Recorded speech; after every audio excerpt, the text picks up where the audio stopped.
es detenido detrás de la llave. ¡Balón suelto! Recuperan los vaqueros. Ahí está la 10, la 5. ¡Anotación de los vaqueros! Y es DeMarcus Lawrence. Le arrebataron el balón ahí a Matthew Stafford. Yeah, that's the Spanish call from our guy Victor Villalba, who will join you tomorrow, the Spanish voice of the Cowboys, calling Tank's touchdown against the Rams. It is time for the DeMarcus Lawrence Show, brought to you by Ford, built for Texas, built for you. And a good afternoon, sir. How the heck are you? What up, fellas? How we doing? We're doing great. The Spanish calls are fun, aren't they? You retweeted that yesterday, didn't you? Oh, most definitely, man. The Spanish commentators be having so much character and energy into their commentating. It's just fun to listen to. Yeah, it is. We had a blast listening to a bunch of those cuts, and congrats on another touchdown, by the way. You got the job done. How'd it feel? It felt great. Definitely to start off the game with that type of energy, putting their offense in a backed up situation to where they have to score to, match our intensity. So, just gave us more opportunities to, get after the quarterback and, play the game that we want to play.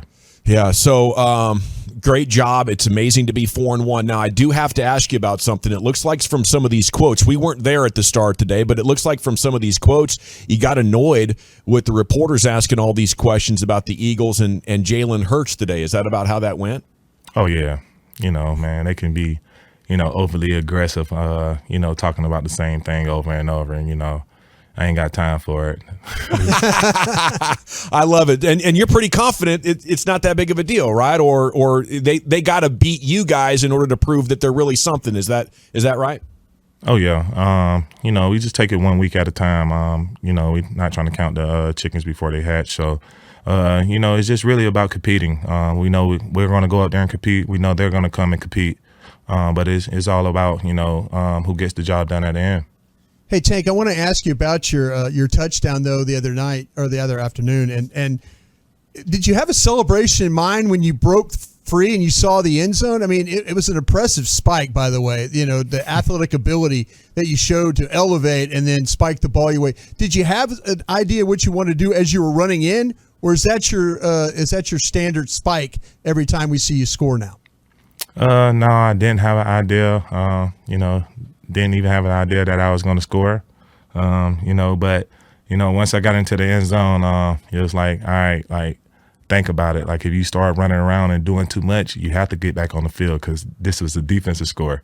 So, catch your breath. Yeah, so I was just like, all right, bet. I'm going to just spike it, go to the bench, sit down, recoup, and, get ready to go for the next drive. Well, DA, Dorance Armstrong, helped tee up for that touchdown, and he certainly had a big year. He came off a big year last year, but you're all eating along that defensive front. But what have you seen specifically from Dorance as he's grown along his entire career playing alongside you?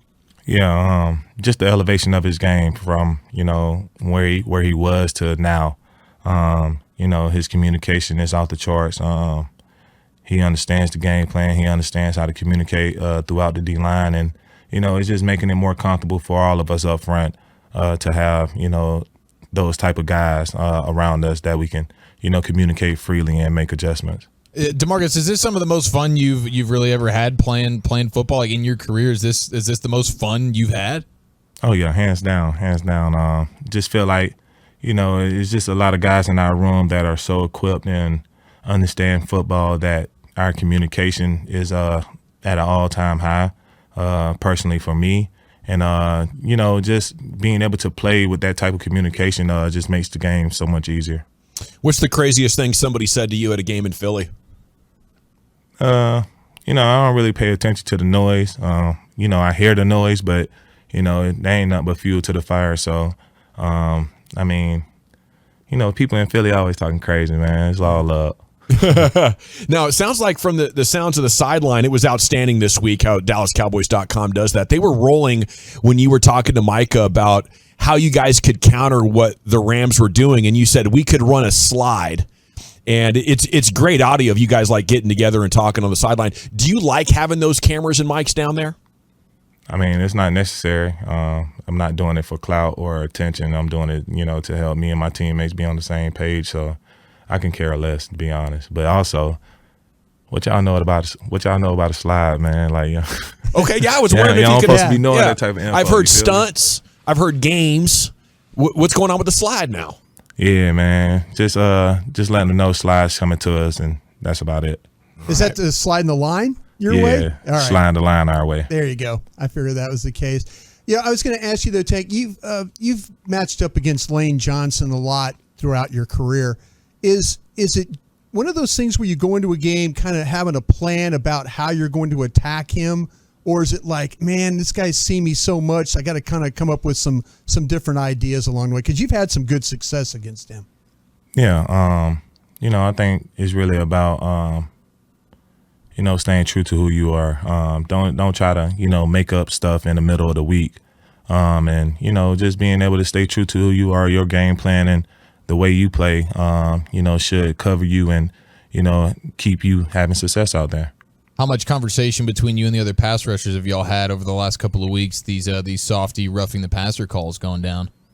Yeah, we didn't really talk about it in depth, but just want to reiterate on what Chris Jones said about the situation.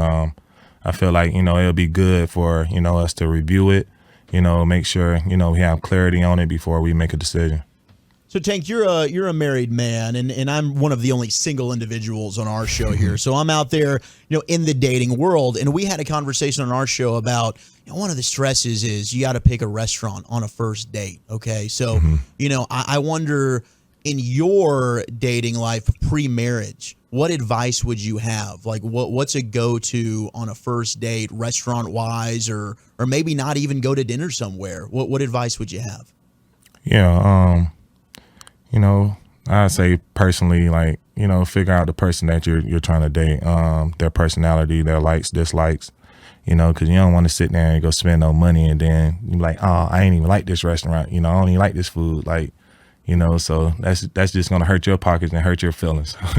But just figure out who you're dating, their personality, their dislikes and likes. Yeah, Dak said no Korean barbecue when we were out there in Oxnard with him. Did you have a similar bad Korean barbecue experience? I think it's like the quantity of food. Dak was like, man, you don't want to go that route.